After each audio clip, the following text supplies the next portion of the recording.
ఎన్ని కోట్లు ఉన్నప్పటికీ ప్రయోజనమేముంది?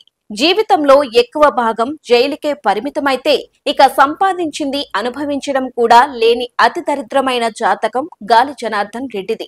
అక్రమంగానో ఎలాగోనో గాలి జనార్దన్ రెడ్డి కోట్లాది రూపాయలు కూడబెట్టారు. ఆంధ్రప్రదేశ్ కు చెందిన గాలి కుటుంబం కర్ణాటకకు వెళ్లి సెటిల్ అయింది. కర్ణాటకలో అనేక వ్యాపారాలు చేసి కోట్లాది రూపాయలను కూడబెట్టింది.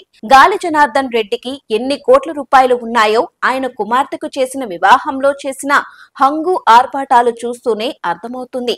బంగారం పళ్ళేలు, నగలు, నట్రా ఇలా ఒకటేంటి, బంగారంతో పొదిగిన అన్ని విలువైన వస్తువులు. కాలు కదిపితే ఏ కారు వస్తుందో ఆయనకు కూడా తెలియదు. ఇక ఇంట్లో ఉన్నా బయట ఉన్నా ఏసీలోనే గాలి సేద తీరుతారు. అలాంటి గాలి జనార్దన్ రెడ్డి ఇప్పుడు చంచల్గూడ జైల్లో శిక్ష అనుభవిస్తున్నారు. ఓబులాపురం అక్రమ మైనింగ్ కేసులో సిబిఐ ప్రత్యేక కోర్టు గాలి జనార్దన్ రెడ్డితో పాటు మరో నలుగురికి 7 ఏళ్ల కఠిన కారాగార శిక్షను విధించింది. వీరిపై ఒక్కొక్కరికి ₹1,00,000 జరిమానాను కూడా విధించింది. గతంలోనూ కొన్నేళ్ల పాటు గాలి జనార్దన్ రెడ్డి శిక్ష అనుభవిస్తూ జైలు జీవితం గడిపారు. అయితే ఆ శిక్షను మినహాయించాలని కోరినా న్యాయస్థానం ఒప్పుకోలేదు. దీంతో గాలి జనార్దన్ రెడ్డి చంచల్గూడ జైలులో నిందితుడిగా ఉంటూ ఉన్నారు. ఇంట్లోనే మనం ఉండలేకపోతున్నాం. ఇక బిజినెస్ మ్యాగ్నెట్ అయిన గాలి జనార్దన్ రెడ్డి జైల్లో ఉక్కపోతకు మగ్గిపోతున్నారట.